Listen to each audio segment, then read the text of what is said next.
Hi everyone, my name is Shelby Astle and I am a PhD student at Kansas State University.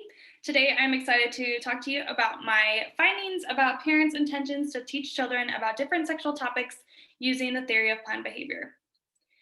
So parent-child sexual communication is abbreviated in this lecture as PCSC, just means parents talking to their kids about sexual topics.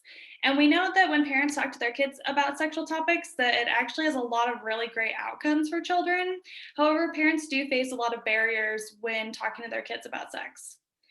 One of the theories that can help us understand what barriers might be in place for parents talking to kids about sex is the theory of planned behavior, which states that our attitudes towards a behavior are subjective norms, which just means what do I think other people around me are doing or would approve of, and our perceived behavioral control, which just means self-efficacy. So attitudes, what we think other people are doing or would approve of, self-efficacy, those all affect our intentions, which then affect our behavior. And I'm focusing on the intention piece of this model as well as these three components, because intentions can be a really important place as educators where we can come in and help parents say like, oh, are you even planning? Have you ever thought about talking about this with your kid? Which can then increase behavior.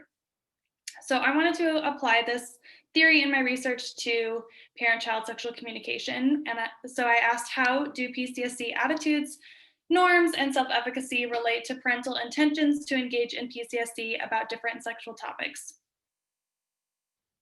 I collected a sample of 561 parents from prolific.com. All the parents had to have an oldest child between the ages of 6 and 11. The sample was primarily white, female, and heterosexual. Children were about half and half, males and females, and their average age was between 7 and 8. This is the model that I ran. So you'll see on the left there the components of the theory of planned behavior I talked about before. These top two are attitudes towards talking to kids about sex. This one is norms, and this one is self-efficacy. And our outcome variables, so seeing what relationship there is between these predictor variables and these outcome variables. The outcome variables are intentions to discuss different categories of sexual topics. So first, perceived responsibility of PCSC just means how much do you believe that, talking to your kid about sex is your job, with higher scores meaning that parents thought it was more their job. Perceived positive outcomes, another attitude, is parents' beliefs of what will happen if I talk to my kid about sex.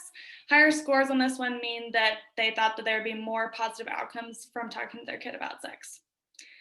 Subjective norms, again, is just what other people around me think or are doing or think would be important. Higher scores mean that most people or more people, that participants agreed more with the fact that more people in their lives think that they would talk to their kid about sex, think that they should talk to their kid about sex, or that they would approve of them talking about it. There's an example item on the screen for you. And last, self-efficacy just means, do you feel like you have the skills or are prepared to talk to your kid about sex? Higher scores meaning you have more self-efficacy. For the outcome variables, we asked parents to indicate how likely they would be to talk to a child about each of a list of 30 sexual topics in the future. I then ran an exploratory factor analysis, which is just an analysis that helps us see which items hang together to see if there would be big categories that come out of those 30 items. And I did find that there were 5 main categories that where those items hung together, and those became my outcome variables. So first, the basics included things like talking about bodies, consent, STIs, contraception, birth control, reproduction. So some of the basics that parents are more likely to talk to kids about. Pleasure, this category included things like sexual pleasure, orgasm, and masturbation. Sex and relationships were multiple items dealing with how to navigate sex and relationships. For example, how to build a healthy sexual relationship with a partner.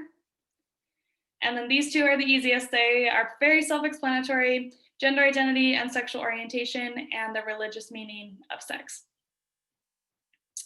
Not pictured in the model, I also controlled for permissive sexual attitudes, religious beliefs, parent sex, parent-child relationship quality, and the religious and education level. So I found that model fit was good. And as I walk through the results, I'm going to break it down one predictor at a time because we had a lot of pathways that were significant. So first, we found that higher perceived responsibility of PCSC was associated with stronger intentions to talk about the basics, sex and relationships, and gender identity and sexual orientation. These are the standardized betas, so you'll see that this number is bigger, meaning there's a stronger relationship between these two variables. The perceived positive outcomes of PCSC, so perceiving that PCSC will lead to more positive outcomes, was related to all the topics except for the religious meaning of sex. And you'll see that these effect sizes are very similar, but also small. Subjective thinking that other people would approve more or think that other people think it's important to them that you talk to kids about sex. Some more subjective norms of approving about sex was related to intentions to discuss basics, pleasure, and religious meaning of sex. But again, these effect sizes are small. And last, more self-efficacy was associated with intentions to discuss all topics, but especially pleasure and sex and relationship. As you see, these are larger effect sizes. When looking at the R-squared values, we see that the predictors in our model explained more of the variance in the basics and pleasure, but these are still pretty good R-squared values.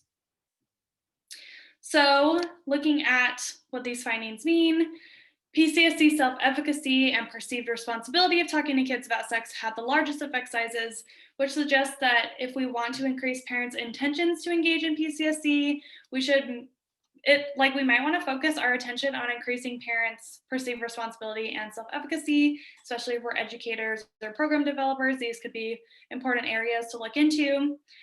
Perceived outcomes was consistently associated to discuss multiple topics. It didn't seem like there was a difference by topic there, but that association wasn't super, super strong.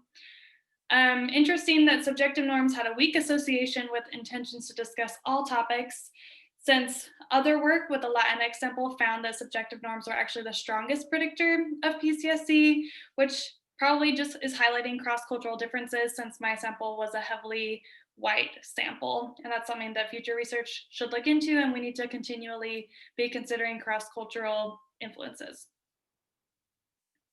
So in conclusion, this study just is a baby step in understanding what barriers parents may be facing to talking to their kids about sexual topics. As we continue to do more research and work with parents, we can further understand how to help parents engage in successful PCSC so that their kids can take away the best outcomes and have fulfilling sexual attitudes and experiences.